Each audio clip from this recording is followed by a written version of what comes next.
Ku nkomerero y'omwezi ogwedde gavumenti yaleeta ennongooseza mu mateeka agateekeddwa okugobererwa mu byokulonda wabula nga n'oludda oluwabula gavumenti lwali lwagala luleete ennongooseza zo ze lugamba nti ze zisobola okwanukula ebibuuzo bya bannayuganda awamu n'ekizibu kye balina. Olunaku olwaleero omumyuka w'omukulira w'olukiiko lw'eggwanga olukulu Abavuganya akkiriza abali ku ludda oluwabula gavumenti okuleeta ekiteeso ekibawa ekyanya okugenda oleeta ennongooseza ezisobola okugobererwa mu mateeka agafuga ebyokulonda. Issue raised by the Land Deputy Attorney General on the motion seeking leave to introduce a private member's bill entitled the Constitutional Amendment Bill 2019, moved by the Honourable Wilfred Nwagawa, MP Ndora East, Kabale District.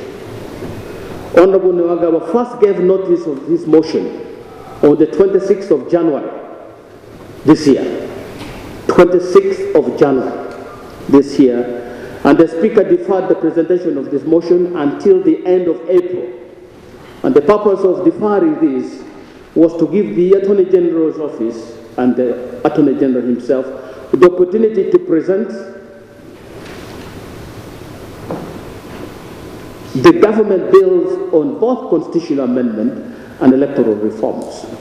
Ono mu kusalawo bwe kuti ategeeza nga bwe yeetegereza amateeka ag'enjawulo agafuga ssemateeka w'ennyaffe Uganda awamu n'ago agafuga olukiiko lw'eggwanga olukulu era n'alaba nga abatalina lyamenye bw'agezaako okukkiriza Honourable Nwagaba ng'ono yakulira eby'amateeka ku ludda oluwabula gavumenti okuleeta ekiteeso ekimu ebbeetu okuleeta ennongooseza mu mateeka gano. He be allowed and he presents his motion.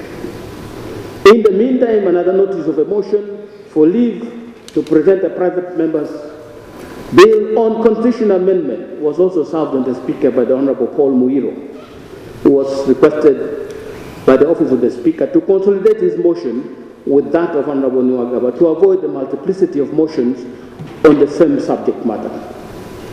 There was a protracted delay from the Office of the Attorney General, and on the 26th of July 2019, the Honourable Nwagaba again ono era ajjukiza olukiiko lw'eggwanga olukulu ennongooseza ki abali ku ludda olw'obwa gavumenti ze baagala okukola omuli akakiiko k'ebyokulonda ssaako n'ennongooseza endala.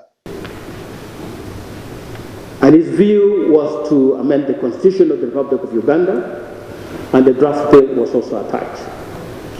The Honourable Nwagaba main issues that he wanted to deal with in his proposed amendments are as follows. One is to deal with issues of the Electoral Commission, some changes that he proposes. And two, the time within which fresh elections may be held following a by-election. Abaka abatali bamu boogedde ku kusalawo kw'omumyuka w'omukulira w'olukiiko lw'eggwanga olukulu. And also to reassure the House that the Shadow Attorney General is ready to proceed. He will be consulting the Deputy Attorney General, and we are very happy that in his submissions here, at least the body language tells us that he has respected.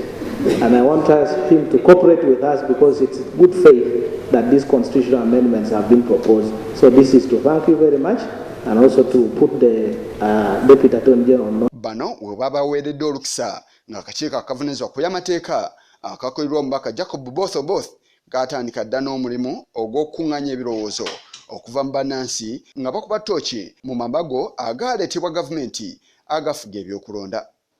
Yisa Kigongo ku lwa Channel 44 Oleggulo.